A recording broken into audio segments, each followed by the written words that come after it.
A maioria dos ramos da matemática é relativamente nova, enquanto a geometria e a aritmética foram estudadas por milhares de anos. Outras matérias, como cálculo, probabilidade e geometria analítica, foram desenvolvidas mais recentemente. Se você viajasse no tempo até o início do século XVII, você acharia as coleções de matemática nas livrarias, mas relativamente menores. Isso tudo estaria prestes a mudar, e uma das pessoas que ajudou a mudar as coisas não era o matemático. Pierre de Fermat nasceu um pouco depois de 1600, em Belmonte, no sul da França. Ele recebeu seu diploma de Direito na Universidade de Orleans, e seus currículos profissionais eram simples. Atuou como advogado e membro do parlamento em Torsion, até a sua morte. E apesar de ter estudado direito, sua educação foi mais ampla. Ele sabia vários idiomas, por exemplo, espanhol, italiano, latim e também o grego. O conhecimento de Pierre sobre as línguas matemáticas foi fundamental para um de seus interesses, a restauração de livros antigos. Uma de suas reconstruções foi o antigo livro de Planiloce, de Apollonius. Mas Pierre não parou por aí. Talvez inspirado pela obra de Apollonius, seguiu em frente e descobriu a geometria analítica. René Descartes desenvolveu a geometria analítica por volta da mesma época. Independentemente por ter publicado suas ideias, Descartes é quem frequentemente recebeu crédito. Porém, Pierre só compartilhou suas ideias em cartas a seus amigos, mas seja, em livros ou em forma de cartas. A ideia da geometria relacionada com equação foi um avanço para a matemática.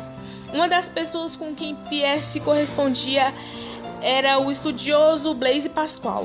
Mais uma vez por carta, Pierre ajudou a desenvolver outro novo ramo da matemática, a teoria da probabilidade. O catalisador para isso acontecer foi o jogo.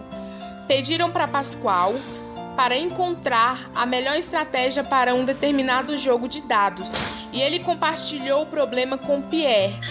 Eles se correspondiam e compartilharam ideias, e juntos criaram a base para a teoria da probabilidade. Pierre também resolveu vários problemas básicos de cálculos. Ele desenvolveu uma forma de encontrar os máximos e os mínimos de certas curvas, e ainda foi capaz de calcular a área sobre as curvas básicas. A princípio, isso pode não parecer muito impressionante, essas questões elementares para os alunos de cálculos hoje em dia, mas lembre-se, cálculo não existia na época de Pierre, mas de todos os ramos da matemática que Pierre investigou, ele deixou sua maior marca na teoria dos estudos, o estudo dos números puros e simples. Pierre fez uma descoberta emocionante. Ele afirmou que a equação de x elevado a n mais y elevado a n é igual a z elevado a n. Não possui soluções positivas inteiras. Se n for maior do que 2, existem infinitas soluções, onde n pode ser igual a 1 ou n igual a 2. Mas para n, acima de 2, Pierre estava certo de que não havia soluções positivas. Ele escreveu em seu livro dizendo que ele tinha encontrado uma prova maravilhosa, mas as margens eram estreitas demais para anotá-las. Esse problema ficou conhecido como o último teorema de Pierre, por conta de todas as suas afirmações não provadas. Essas foram as últimas a ser provadas por mais de 300 anos. Matemáticos trabalhavam nesse problema antes de ter sido finalmente provados por Andrew Wesley, em 1994. Várias novas formas de matemáticas foram desenvolvidas, até que se provasse o último teorema de Pierre. Dada a dificuldade do problema, muitas pessoas se perguntavam: Pierre realmente tem uma prova?